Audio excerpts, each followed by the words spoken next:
white vans awaited on the streets while our luggage were being fetched and dragged into our new home. I, my 8-year-old daughter Sue, and my wife Megan have traveled across the USA to the state of which provided better work opportunities for the both of us. I worked as an editor and my wife is a librarian. The change was tremendous, and like everything tremendous, it transformed our world. There would be laughter as we settled comfortably in our old white house built of brick and stone, which was to be our home. It was a good house, or so we thought at first. There were 2 rooms downstairs and 2 rooms upstairs. The former provided a kitchen in the living room and the latter, 2 bedrooms. We settled the baggage in the lower rooms and with time, spread it across the upper floors and everything went into its rightful place. The first time I went upstairs and glanced primarily at the room on the left, which was to be our daughter's room, I took notice of the portion of the wallpaper curled upwards on the edge of the wall and a musty blue spot surrounded it. The house was pretty old, perhaps a century old, and the room gave off a vibe of staleness and condensation. So I suppose that's why I brushed the memories off as something within the normal sway of things. Moving along into our bedroom, we had set up the luggage neatly in the wall of the room. Seemed a little airy and inviting. At least that's how things were the first 2 weeks after we dropped in. Work at the office provided prosperous, although tiring, and I had to come to enjoy returning back home to greet Sue smiling and her mother, having come back from work herself, reclining over the divan in the living room and reading a magazine or browsing the internet. Things went smoothly for a while. I had good dreams, the food was good, and although the house wasn't new or anything, there was nothing to disturb our calm throughout the evening or the day. Things began changing though. Things started to change after the first fortnight had passed. I began having awkward dreams. I remember after I turned off the light and kissed Megan goodnight, I slid into a bed and closed my eyes in continuous dragging sensation as though I was being pulled deeper into the bed by unknown forces. Things were like that for a while until I think I got into a deeper sleep. Then I started hearing light voices. They were minute and frail and lingering. They seemed to be voices of little children, mumbling and chanting and fading off into becoming louder again. In my dreams, I tried to get up from the bed, and once I did, I started towards the door into the room. However, there was no door.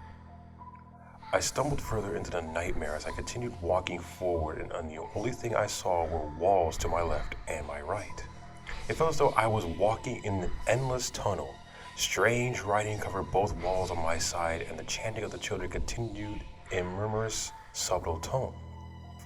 But finally, I came near a door. On its right, there was a light switch. I hid it, and the darkness around me disappeared. However, a moment later, I felt terrified to the bone. I heard sobbing that came wetly to continuously prosperous and incoherent sounds. I heard the sobbing of my daughter. It was just on the other side of the door. I trembled for a second, contemplating, should I run away or open up the door and be met with a bone-chilling scene? A scenario as gruesome or as it is loathsome, and an inexplicable and a horrendous thing. I thought about this for some seconds and then swiftly pulled the door handle. What I saw would haunt me for the rest of my life. 2 spider-like arms protracting from the curling wallpaper on the edge of the wall were coming closer and closer to Sue. She was standing remote and unmoving, staring and occasionally letting out a tearful sound of despair. It clouded my mind and stung my brain. I felt helpless watching awfully black arms twist and snap and come into touch with the hair of her frail body. I wanted to scream, to run, to shout. Nothing came out. I just stared and stared until the arms caught her in the firm of grip and started pulling her tightly towards the wall. With each second, my heartbeat rises until, as her form almost fused with the awful blue spot of the wall, I let out a terrifying scream and tilted towards her. The next thing I knew, I was awake. I didn't know how long I stared at the ceiling silently on my bedroom, my wife sleeping soundly by my side. When I finally regained my composure, I decided to check up on Sue and breathe softly made my way to her room. I opened up the door and noticed her sleeping soundly in her bed. My lips curled into a smile at the sight. However, I was clearly slid my gaze to the piece of curling wallpaper at the edge of the room. I saw it was not curling anymore. It had been ripped off, and the blue spot had gotten darker and bigger, as though it was within those hideous spider arms, left stifled and unseen. As I come closer, I felt terror grip the core of my body and distributing itself evenly over my skin. I took a peek at Sue and saw her arms were lined with tremendous dark marks and bruises while she slept soundly in her bed. I wanted to scream, to wake her up, and to ask her. All I did was stare vigorously, then close the door, lie on my bed, and try to imagine everything was just an awful dream. The next morning, the bruises on my daughter's skin were vaguer, yet still noticeable.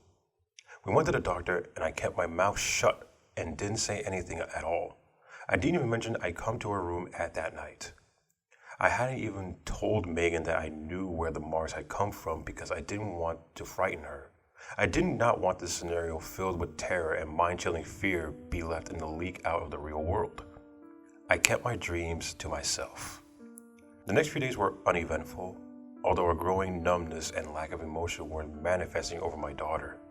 She seemed almost as though she was slipping away, fading soundlessly into the world of her own, far out of arm's reach and into the same darkness that lingered over the old house at night. A darkness covering continuous walls and strange writing and dissipating under the chant of draggy children's voices and descriptive scenes. About a week after that, something happened. Something that I will never forget. I had woken up in the middle of the night in a cold sweat and felt like getting some water. I walked down the stairs and into the living room. From there, I headed towards the kitchen. As I got there, I thought I heard faint whisperings. They were just on the edge of the coherence and I could almost make them out, but not quite. I poured myself a water and came back to the stairs and I had previously descended. However, when I reached the landing to stop and to turn left towards little Sue's bedroom, I heard whisperings as soft and incantations and mild sobbing. I opened up the door and when I saw raveled my worst nightmares, there, in the corner of the room, appeared Sue, looking at the torn piece of wallpaper, mumbling incoherent words to the wall. However, her mumblings weren't the only sound in the room. There were many identified sounds coming through across the walls, disturbing and faint sounds meant to produce a chill up my spine and a numbness towards anything but a slithering taint of horror that brought along. And then suddenly, a big spider-like hand protruded from the wall. Quick as a flash, I jumped over and grabbed Sue's hand, dragging her away from the wall. Then, before the thing had time to react, I closed the door and called my wife. We didn't sleep at that house that night. We went to a cheap hotel and a couple of miles down the road. The last time I made contact with that house after was when the white van came again and take over our luggage. We were moving, and I am sure for the better. I did not know what that thing was or what it wanted. All I know is it wasn't getting my daughter, and I would do anything in my power to stop it. Sometimes in the middle of the night, I wake up for no reason just to make sure the door in there and aren't any noises around our new home. I feel my way to the door and make my way to Sue's room, and I'm just happy she's laid there undisturbed.